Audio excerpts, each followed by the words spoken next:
Okay. Ergonomics is the fit between the human being and those things, tools, workplaces, environments with which he or she interacts. That's from a book that I wrote with my wife in 1986. What is it? What does fit mean?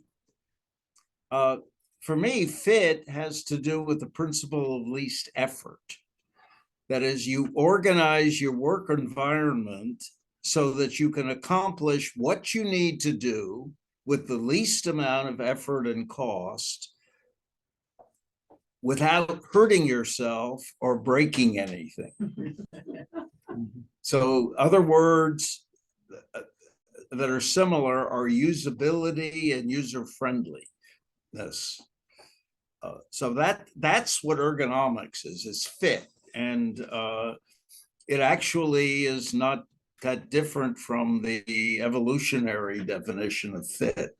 Only in this case, humans can change their fit without waiting hundreds of thousands of years.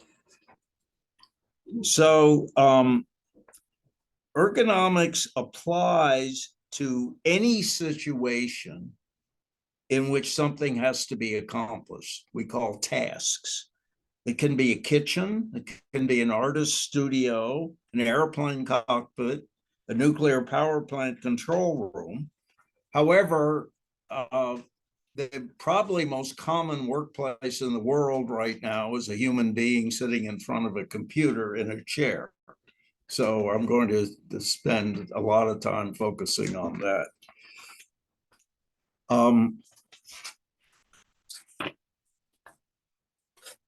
I'm going to briefly mention how I got into this. In 1967, I was.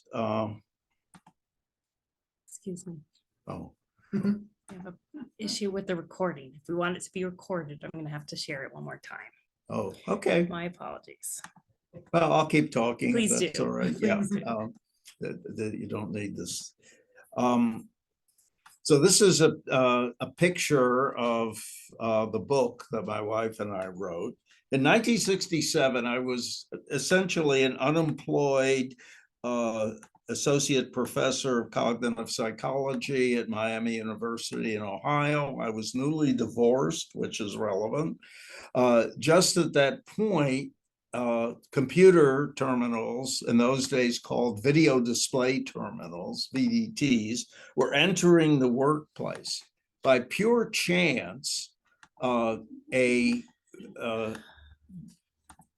department head from the National Institute of Occupational Safety and Health in Cincinnati,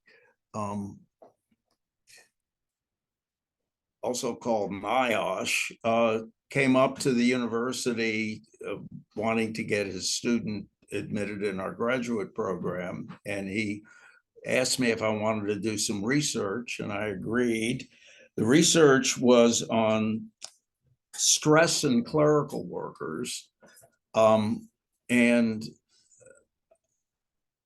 looking through the literature, I decided that probably a biggest stressor was this new computer that was coming into the workplace. Just at that time,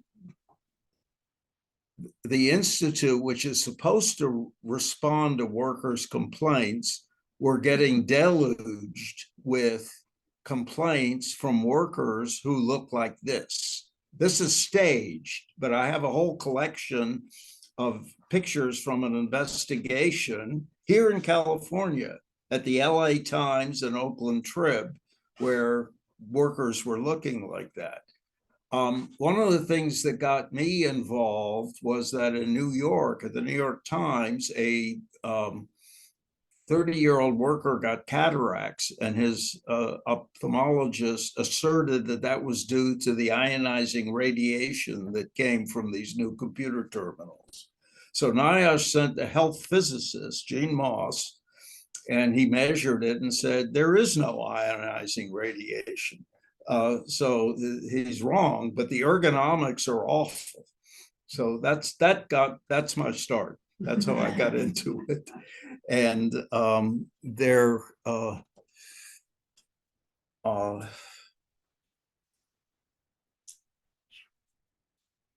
what people were complaining about were eye strain, back pain, shoulder pain, wrist pain, and stress, psychological stress. So I got a leave from my university. I became a visiting scientist. I did a literature review, which I got to present at the National Research Council. And I also did the first controlled study, which actually showed benefits from ergonomic workstations. Andy Warhol is quoted that saying, in the future, everyone will be famous for 15 minutes. I was famous for 20 seconds because the Today Show sent a crew to tape our lab, and I was on camera for 20 seconds on the Today Show.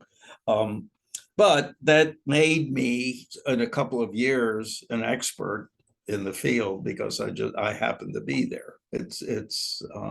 I was able to take advantage of it, but it was luck. I was lucky.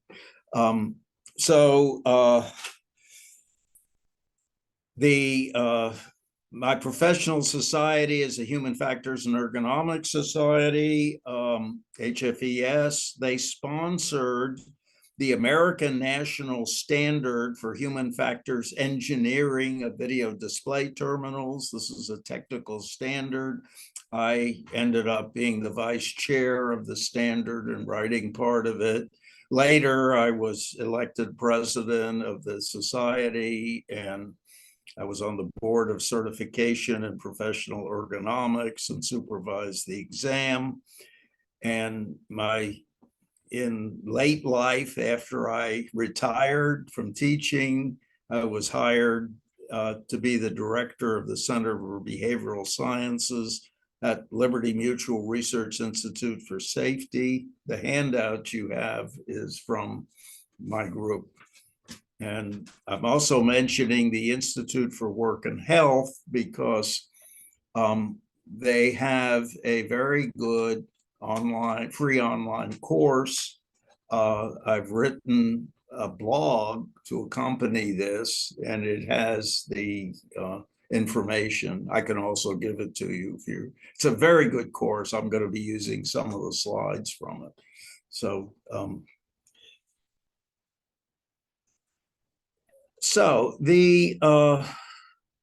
what I want to do today is explain a few basic principles of ergonomics. They're not going to be the same that are in the course. This is from a different perspective.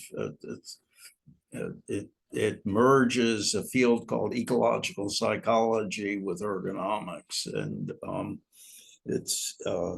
the hope is that these are first principles, and my passion is to give them away so that you can use them yourself to solve your own problems.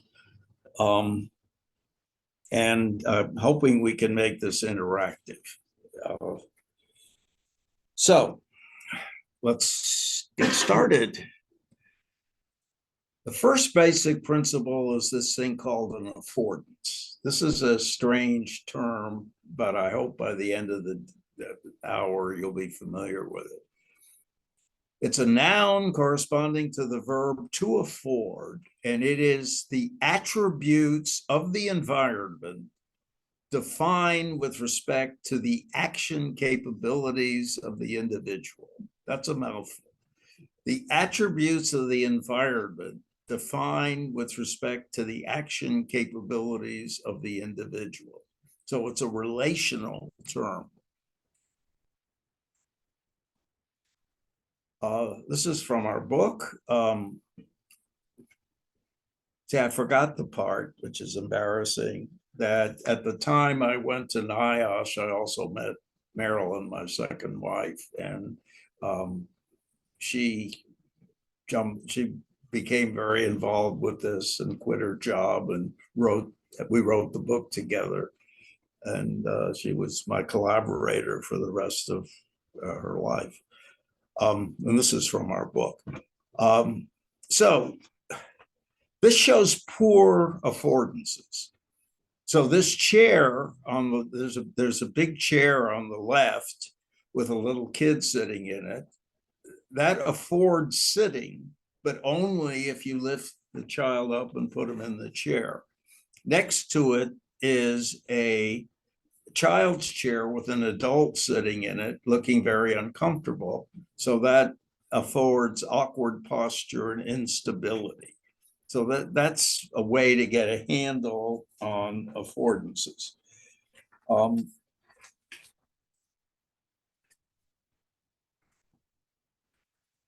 Okay, why is this, what is this an affordance for? The adult. Hmm? The adult taking care of the child. Yeah, exactly. This allows the child, if you look at the adult, this allows the child to be within roughly the cone of vision of the adult. So it brings the child up to the same level for a meal and can be part of the family. So that's an affordance, but it's only an affordance for a small child. An adult can't sit in that. So notice the action capabilities of the child are their tiny legs, and you have to be lifted into it. But once you do that, it allows for him to eat.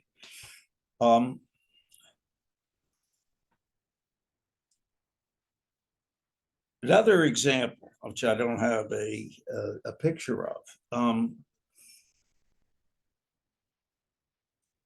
leaves in a tree in the Serengeti Plain in Africa that are 18 feet tall afford eating for a giraffe, but not a zebra. So the action capability then is the long neck. And so the leaves afford eating, but only for the zebra, which is a evolutionary advantage. So to restate it, affordances involves the relationship between things in the environment and action capabilities of the individual with an arrow between them. So this screen is an affordance for information, except for those of you that have low vision. And that's why I will try to explain what's on the screen. And if I forget, please remind me.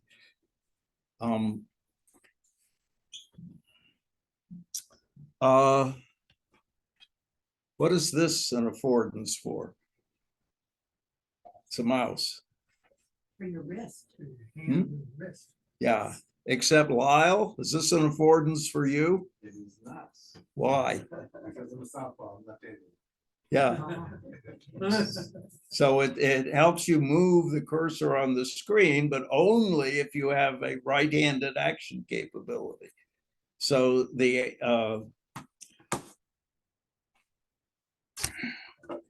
Left hand. Don't they make them for yeah, well, Lyle is an expert on how to get left-handed mice, right? Yes. That's what you have to do. You have to seek them out. Yeah. This is a thing that I bought, part of a kit that I bought to clean out my ears.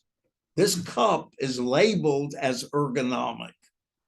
Why is it labeled as ergonomic? Because it fits here.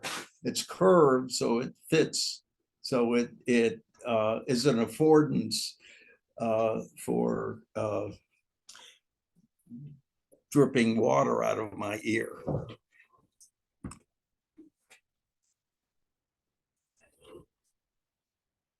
This is eye drops, a new bottle of eye drops. what's on it's the top is wrapped in cellophane. And what you have to look for, if you're familiar with this, is a thing that doesn't have a name, but now it does. It's an affordance.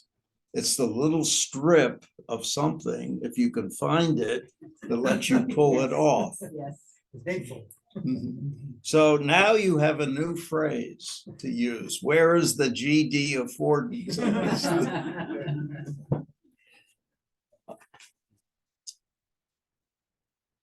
Okay, let's go to the second term. There's only two terms you have to have.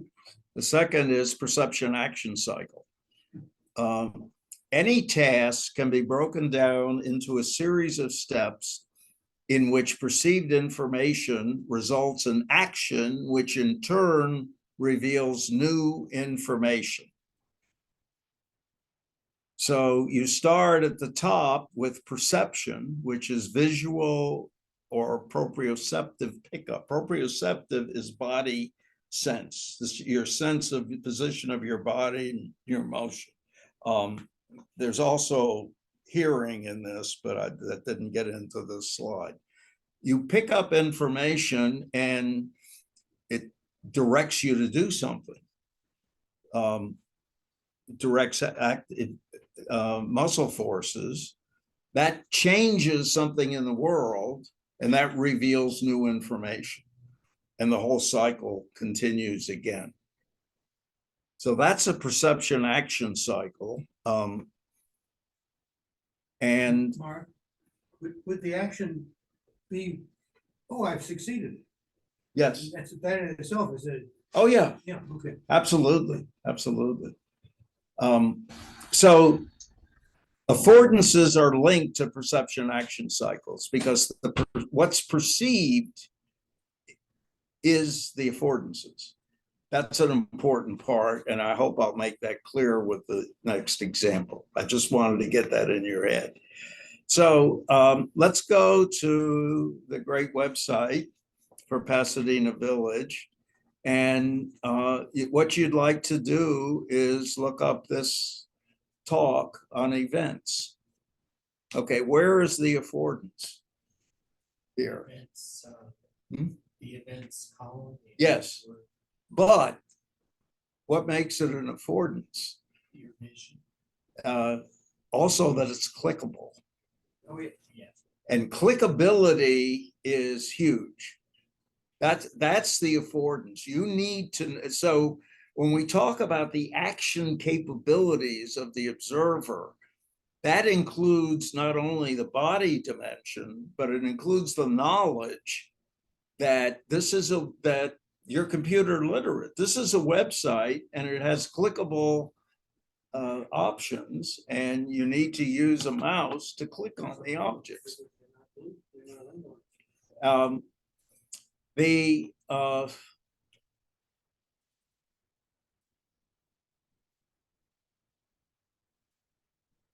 So you click on events. That's you perceive that as a clickable object. You click on it, you activate your muscle. That gets you to the events calendar. And I need to scroll. I need to know that this is a scroll button. That's another. I didn't plan that, but there's the ergonomics, and you need to know. Whoops. And see, the machine has his mind of its own. So I clicked on that, and then there's the event. So that's a perception action section. You perceive the affordance if you have the ability to do that, and it reveals new information. One of my friends and work partners, Larry Hedinger, was a investigator at the Tosco refinery in Martinez, California. On January 97, there was an explosion there, which resulted in 1 death and 46 injuries. it turns out that the management had imposed a new computer-based maintenance reporting system to a group of workers who were in their 40s and 50s and basically not computer literate. And they did not provide any particular training. They just threw the equipment at them and said, learn how to use it. So guess what happened? Maintenance stopped getting done because they didn't know how to do it. That happens more often than one, at least some years ago. Does anybody recognize this? Think you can see it? It's a transport chair, hospital transport. Yeah, a transport chair, sometimes called a jerry chair. It's a chair that it's not a wheelchair. It's a chair that needs to be pushed by an attendant. I did some studies in nursing homes. It's a long time ago, probably 25 years ago, and the problem with these chairs was the armrests, because they did not fit under the dining room table. So the perception action cycle of eating while you're sitting 3 feet from or 2 feet from the table meant that older people who are suffering from, who can't walk, are now dripping food all over their shirts, which would happen to any of us if we're sitting that far from the table. But that was not seen as a problem particularly.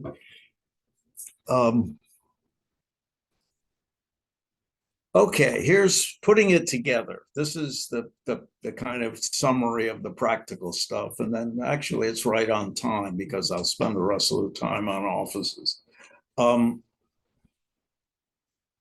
What we want to do is design or select affordances that will allow the organization in space and time of perception action cycles to facilitate tasks to be accomplished with the least effort.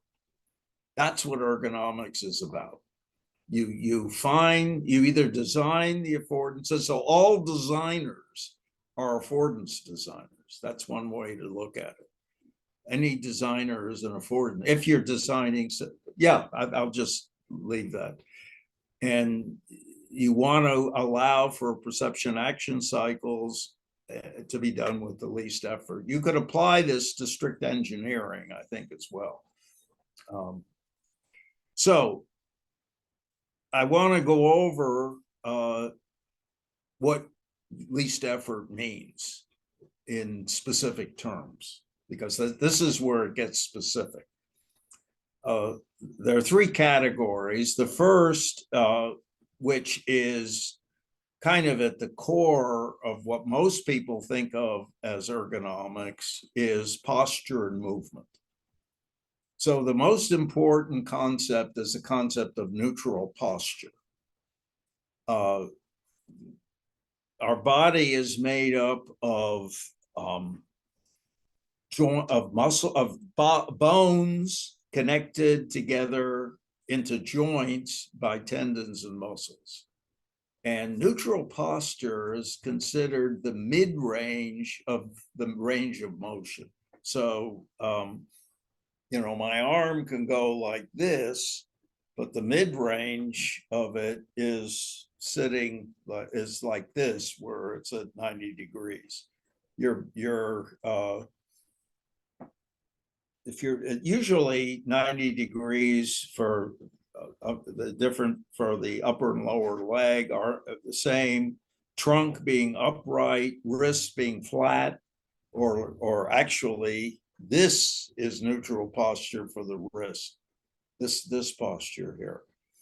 And the question is to try to get to that. The second is timing, which is to avoid static posture. I can tell by the end of this talk, you're all going to be a little sore. So I would suggest, why not stand up now and stretch if you want to. Take the time to do that, because it's that you're all sitting in static posture, and I am too. So I'll get up and yeah, exactly. So actually, a way to find how what's not neutral posture, or some of you are doing, is hold your hand out for as long as you can. It'll get tired after a while. That's not neutral posture. That's, I mean, and you could look at that through a biomechanical analysis. That's anybody studying ergonomics needs to have at least a basic knowledge of biomechanics and physiology. The second is perception. I've used the terms visual clarity, auditory clarity, and tactile clarity.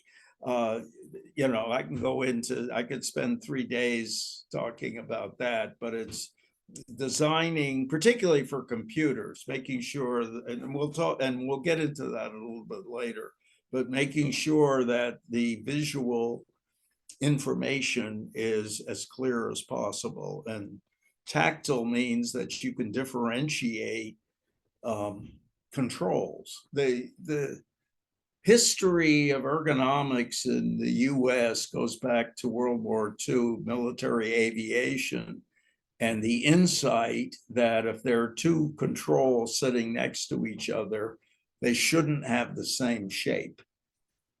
So if you're you know, the flaps in an airplane should have a shape like a flap. And then cognition. I've recently found an article which cogently argues that you can talk about principle of least action, of least effort in writing. That every sentence you read requires a bundle of energy. And if the sentence is badly written, it takes you more. You all know that. This article was on scientific writing, and they said that's particularly bad because we like to write long, convoluted sentences, and you don't know where you are with them. That's not user friendly.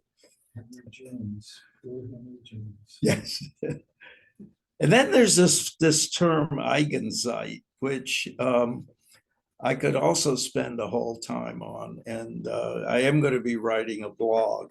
I imagine I'll write one. That's a wonderful German word meaning the inherent time for a task. And for the example is reading.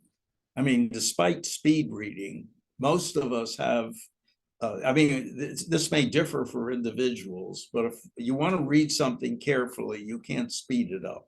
It needs to take the time it does.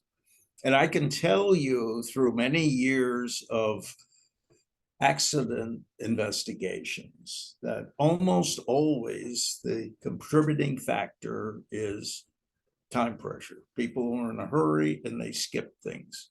And we all know that. That's when you get into trouble. I consider that part of ergonomics. Okay. Let's go into the office. So when you're standing straight with the so-called S shape or curve called lordosis in your back, that's considered neutral posture. When you sit down particularly in a chair without a good backrest, your spine reverses, and that puts pressure on the discs, and that's to be avoided. So a kyphotic working posture is something you try to avoid through the design of a good ergonomic chair. So in the 1980s, when I got into this, there were two competing theories of optimal seating. both based on reducing load in the lumbar area of the spine. That lumbar is the lower back. Both physicians, by the way, from Europe. Dr. Grandjean said that the way the offices should be designed with the seat rest tilted backward, because then you could, particularly with a bump in it, because then you could lean back against it and it would take the load off the spine. Mandel, who actually looked at horseback riders, looked at the way saddles are constructed and said, no, you should tilt the seat pan forward, because that allows the spine to rotate in the other direction, restoring the lordosis. And these guys were arguing with each other, and I did a study, an affordance analysis, and said what you need to look at are task constraints. What are you doing? You don't just sit in a vacuum. You sit to do work. And in general, you can simplify, again, this is simplifying, you can simplify into two types of tasks. One type is copy intensive. This requires you to move closer to the screen because you're typically copying from a piece of paper on a copy holder.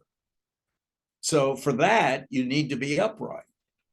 And in the upright position, the forward sloping seat would be quite effective. However, there are also screen intensive tasks where most of the time you're just reading and doing a minimum of typing. And in that condition, you can kick the seat back and you have a longer viewing distance, but almost all computers allow you to expand the font. So the critical thing here is the integration of the visual demand, the task demand, and the postural demand. So it's a system that you need to look at. So go forward a couple of years, and now we have the standard I mentioned, ANSI HFES 100 2007, and that standard adopted 4 reference postures. So instead of saying there's just one way to work, you said you can work in a reclined posture, you can work upright, you can work what's called declined sitting with the seat pan tilted, or you can stand. And what's best is to alternate. So static posture is bad. And so if you can design a workspace that lets you flip between them, that's even better. As I said, I was the vice chair of that. And so this is the overview. This is what the office, so let me read this. This is a consensus approach on characteristics and adjustments, ranges of furniture and adjustments should be in ranges of furniture in order to accommodate specific postural and anthropometric design criteria. Anthropometrics means body dimensions.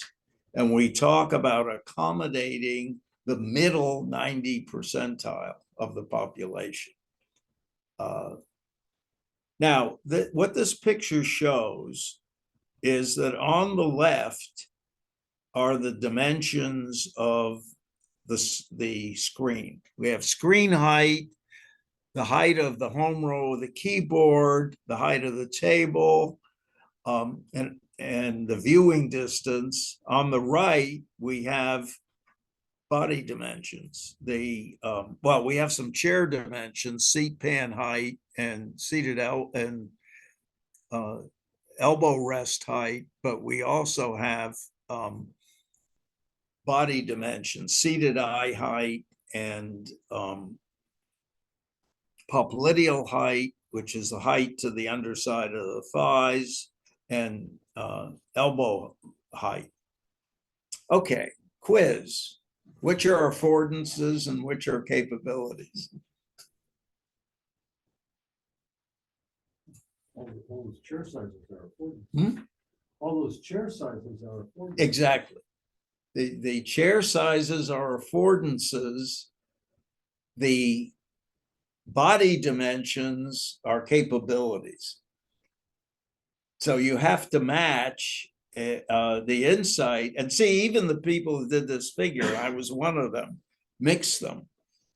There are two classes of objects. There are things that are characteristic of the individual, which is individual variability. And then there are the things that the manufacturers build to allow you to accommodate that variability.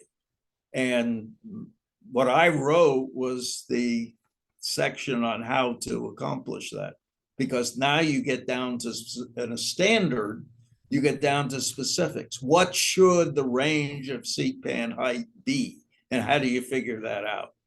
And it turns out it's not easy, because I'm going to throw this detailed figure at you. This is, let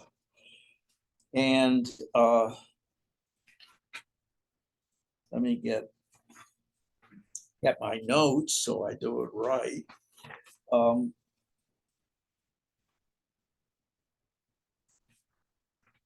This is technical, but it's really important. This is a plot of data on women in the Army collected by the Army in the 1970s in Natick, Massachusetts. This is military data because they're the only ones that can really afford to do the huge expense it takes. It's really difficult to measure. I mean, we're talking about 10,000 measurements. You need a lot of data here. And somebody has to go with a set of tools and measure. And they typically measure hundreds of points, because these are just two, but you're talking about also fitting things like face masks and so forth. But this makes a point, because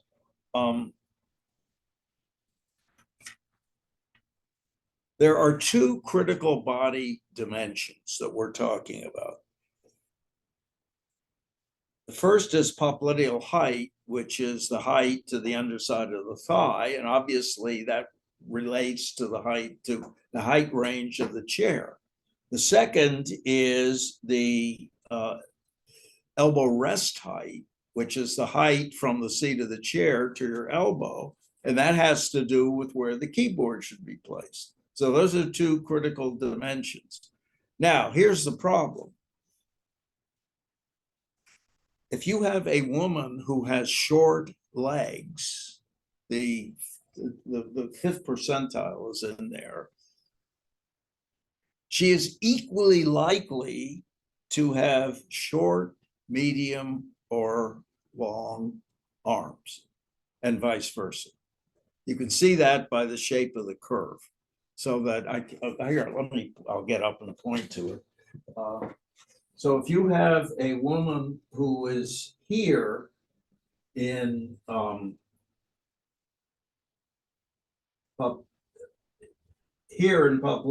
height, her elbow rest, if she's at this end of the distribution, she's likely to be anywhere here. So you can't say this person is tall, therefore we designed a desk for them. You have to look at the individual critical dimensions, and that makes life, I mean, and I won't get into how we solve that problem, but it's not a simple problem. And the same thing applies to males, by the way. The same data looks, and if you know any statistics, the correlation coefficient here is close to 0. Okay. Chairs, and we can move. This is a picture of an ergonomic chair, and it lists the things that you would typically find in the chair. You know, I could bring in the chair in the office and show which components are here, but well, let me just read. I don't know if you can actually read the controls, but I'll read them to you. There's a seat height control, obviously. There's a back angle control. There's a seat angle control, which lets you go either into forward or backward tilt. And there's usually a locking mechanism that allows you to lock them into position once they're there. You have sometimes, now not all chairs have these, you sometimes have height adjustable arms. You have a movable backrest with a lumbar support that lets you move the support into position. There's a big discussion about whether you have adjustable arms or not. Some people don't think you should have arms at all on a chair. A colleague of mine has written, important papers saying, in fact, you should be able to rest you should be able to adjust your work surface so you can rest your arm on the armrest and still have your wrist flat typing. That takes all the load off of the arm. The problem is you need a really finely adjustable table to do that. And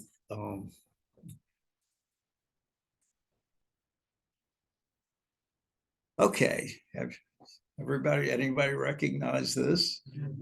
The kneeling chair. You see any problems with this? What can you tell me about this? The legs. Hmm? The legs don't do that very long. No, you can't do that very long. Also, it's interesting that, this solves one problem. The people that made this chair listened to Dr. Mendel and said, well, we'll build a chair that satisfies his theory, which is when these came out. And lots of people like them, but I don't know for how long, because among other things, most people don't just type. Most people have to reach for stuff and get up and get stuff. And in fact, you're supposed to get up and get stuff. I had one of these. I tried one, of course. And you can't, you can fall. You can trip and fall getting out of this chair. Also, the picture, this is an ad. The picture was taken by somebody that didn't understand ergonomics, because look at the arms and the wrist. That's not neutral posture. There we go. Barcelona chair. The Barcelona chair, very famous. Almost every architect needs to have one of these in the house. Designed by Mies van der Rohe.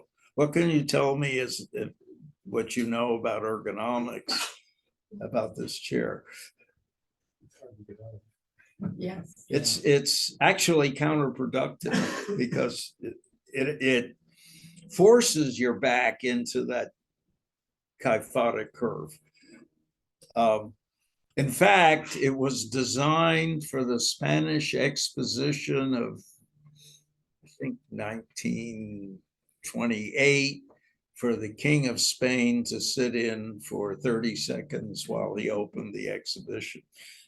So, but it looks nice. Okay, I'm throwing this in. This is a Steelcase Leap chair. It's what I sit in. I happen to be asked to be on the review committee for this, so I have a bias. But there are other people, not me, who think this may be the best ergonomic chair designed. And I show it to you because you can buy it on eBay. It's old now. It's 20 years old. You can still buy them at eBay for $399, and that's not a lot more than the cheap chairs you get at Office Depot. So, I mean, a new one costs $1,000, but you don't need. There's so many used chairs around that's what I advise people if you need a good chair.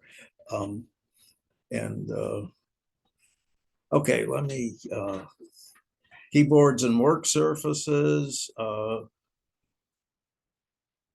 These are pictures from the Canadian, the Institute for Work Health, and it's just showing where the keyboard tray should be. Notice that the picture on the right, at the top left shows somebody sitting with wrists flat. Top right shows with the chair tilted forward and the keyboard tilted forward so that your wrists are flat.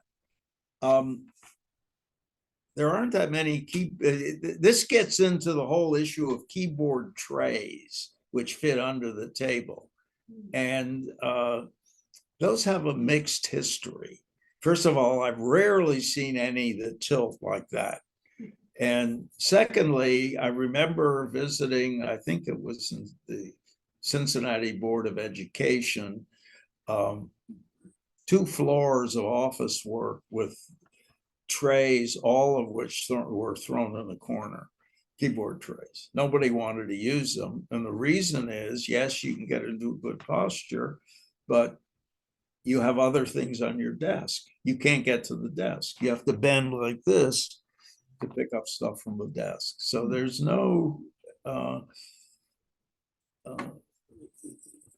this is a system. This is this complex system. These are just pictures of bad wrist postures. One that shows it tilted this way, another with the wrist against the edge of the table. That is not going to do very well for you. Laptops. I have to say something about laptops. This is the IWH website course, and their recommendation for laptop use.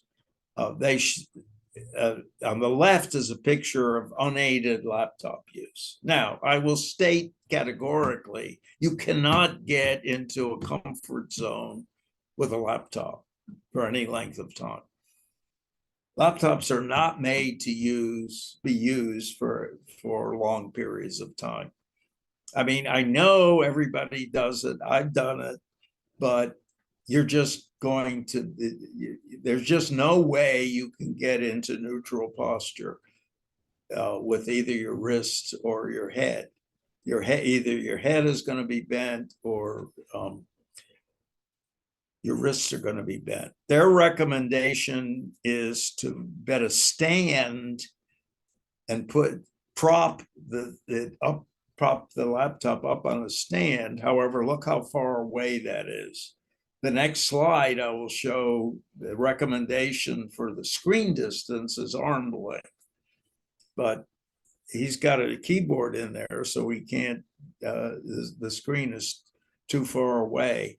Anyone that has to use a laptop for serious work needs to get what's called a docking station, which is an add-on keyboard and monitor. And this just is the computer. So I can state that completely. Okay, monitor, display, copy holder, lighting. We're almost done. We're almost precisely on time. Good. Okay, here I just said this. The monitor should be kept at arm's length, and you should avoid what they call pigeon neck, which we all do, which is particularly if you have a laptop leaning forward, because you're going to get you're going to get neck pain if you do that for any length of time at all. There is a solution if you don't have ergonomic stuff, by the way. This is a good time to mention it. there is always a solution. The solution is frequent breaks. Set a timer. Certainly after an hour, get up and walk around. Even if you have a horrible workstation, if you have a horrible workstation, do it more frequently. If you talk on the phone, get up and walk around while you're talking on the phone. If you're talking on the phone a lot while you're working at the computer, get a headset. At Kaiser, they would flash on the screen when you were supposed to stretch. Yeah. Oh, they're People would click it off. Yeah.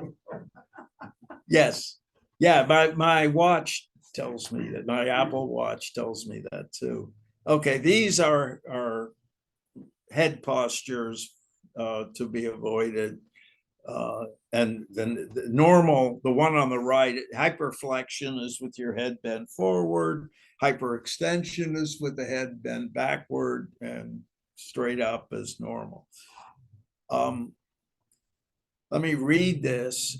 Since computer work is visually intensive, it's important to ensure that the visual properties of your screen are adjusted effectively.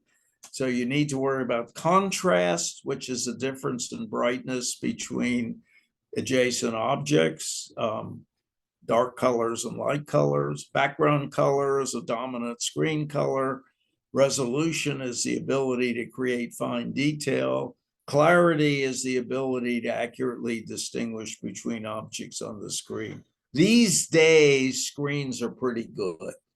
I mean, a lot of this comes from the early days of computing, where we had light characters on a dark background, and people deciding to use different colored fonts. So you'd have green characters on blue backgrounds because you could.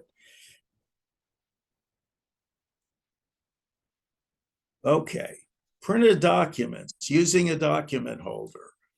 If you need to turn pages or make notes on documents in a holder, ensure you can access them without extending your reach or leaning forward. When choosing a document holder, consider the following features. Stability, should not fall or shift.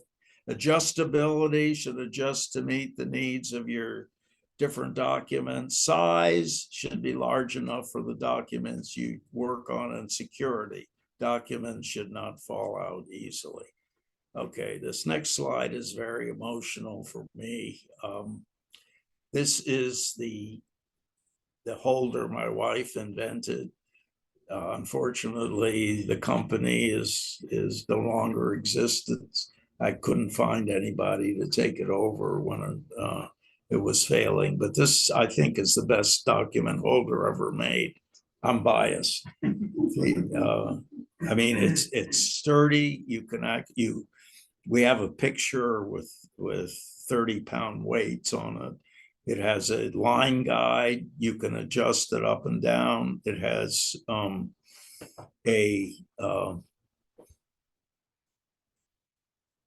a device that allows you to hold documents, and it has little pins so you can put a book into it.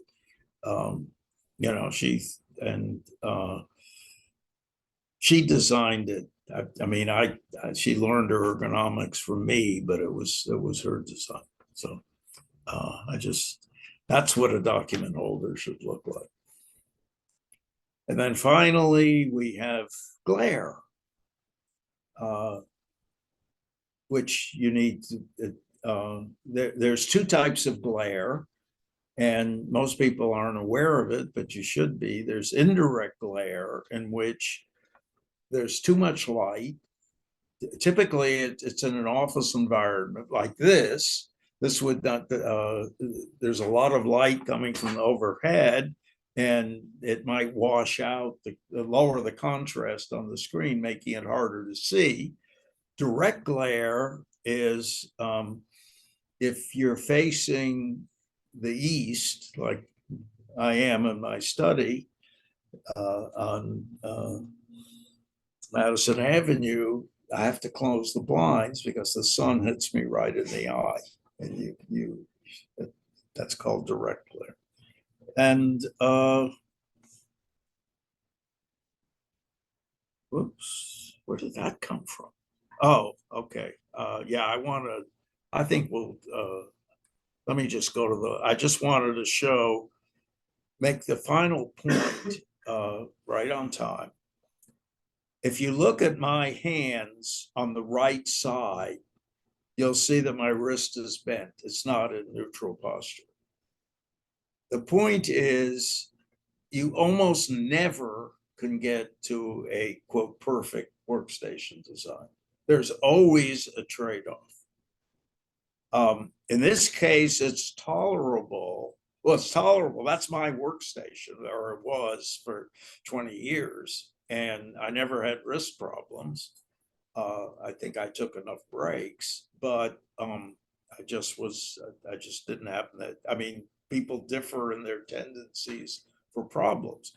Also, however, when you're doing screen intensive work, you don't key as much. You're not doing data entry. You're typing once in a while. I mean, writing, that's the way I write in that position, because 90% of the time I'm just sitting there, thinking, why won't the words come? So that's really the place I want to add. I want to end, and here is the link to the Institute for Work and Health Ergo course. And as I said, the thing that guideline you have comes from that course, and it was also produced by the group that I ran at Liberty Mutual.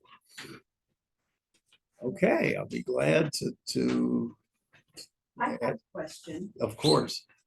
When you were talking about seating, in some of the offices today, I've seen where people are sitting on a great big balloon, a big ball. Yes, So what is that? I mean, is it ergonomic? that's a fad. Okay, well, it's like, I haven't seen many lately, but it was like, okay. Well, it's an extreme of the. I mean, I know what people do is take one or two good principles and sort of go into the extreme. You could, if the ball height is right, get into the forward leaning posture. It also forces you to keep moving. I mean, there was a fad of workstations with treadmills so that you could exercise. And if you're thinking about it, it could be energy efficient. You could use the energy to power your computer, but you can't. Another principle, I can't get them all in one day, is multitasking, which is almost always found to be less satisfactory than single tasking. So you're multitasking, trying to maintain posture while you're typing, while you're trying to concentrate on work. So it's better to get into the best posture you can and then move frequently. Well, I just thought if for some reason that ball popped into my mind, Yeah. it's like, oh my gosh. Yeah, it was a fad. It Yes. may still be, yeah. Before I retired, my company invested in a lot of this best practice Yes. ergonomic equipment. And we had desks, that went up and down, and beautiful chairs and big monitors. And they said, here, without Exactly. telling us how to use it or how, what to do. Can I finish with a story? Yes. Because you made a really important point, which I thought I had made, but you reinforced it. I was called in as a consultant to a company, and it was a strange consulting because it was to find the right setup for the president. It was a medium-sized chemical company. So I talked to him. He was a tall guy. He had a big desk. We figured out what kind of a chair. The desk was too high. we solved the problem in 15 minutes. The chair company came in with it. And then the vice president called me into his office and we started talking. And I learned that sometimes people in offices are lonely because we talked for an hour about his kids and the problem he's having with his kids. You know, I'm getting paid, of course. By the hour. By the hour. And then he said, this ergonomic stuff is crap because I have an ergonomic chair and I can't get comfortable. He was rather short. So I said, can I look at the chair?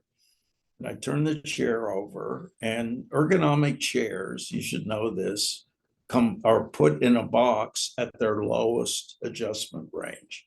So the tape was still over the control. He was a short man sitting in a chair at its lowest height. So I tore the tape over and I said, push that button and raise the chair. And I'll never forget his smile. Oh my God, is this comfortable? That's the key. I mean, that's why I emphasize the concept of affordances and action capabilities. Part of the action capabilities is understanding to perceive what the affordances are and how to use them. And that's essential. And if you don't do that, you've wasted the money. My graduate student, Christy, who knew about ergonomics because she came to work with me, got a job the summer before, and the went into his office with an adjustable chair. And she said, oh, these people are enlightened. And she started adjusting the chair. And the supervisor came over and said, stop, don't touch those controls. That chair is ergonomically correct. It was adjusted in the factory.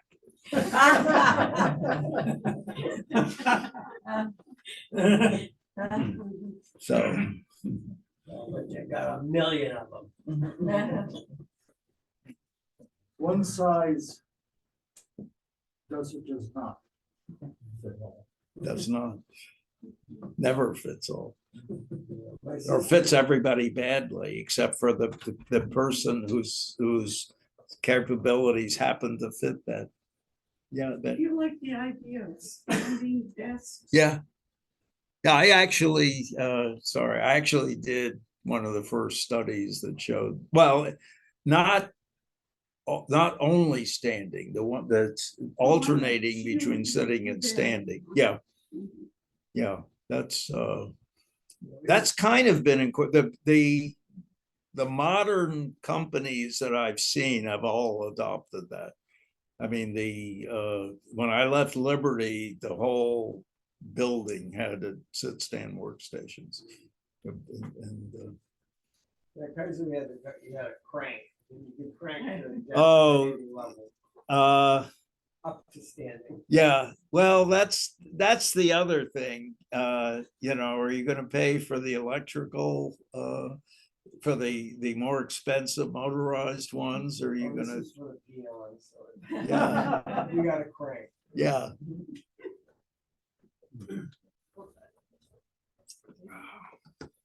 Anything else? I think Marv, you've done a very good. Thank you. I regard myself as a resource for the village about ergonomics. So I'm going to be writing a blog about this, and I'm available. I'd love to talk about it, obviously.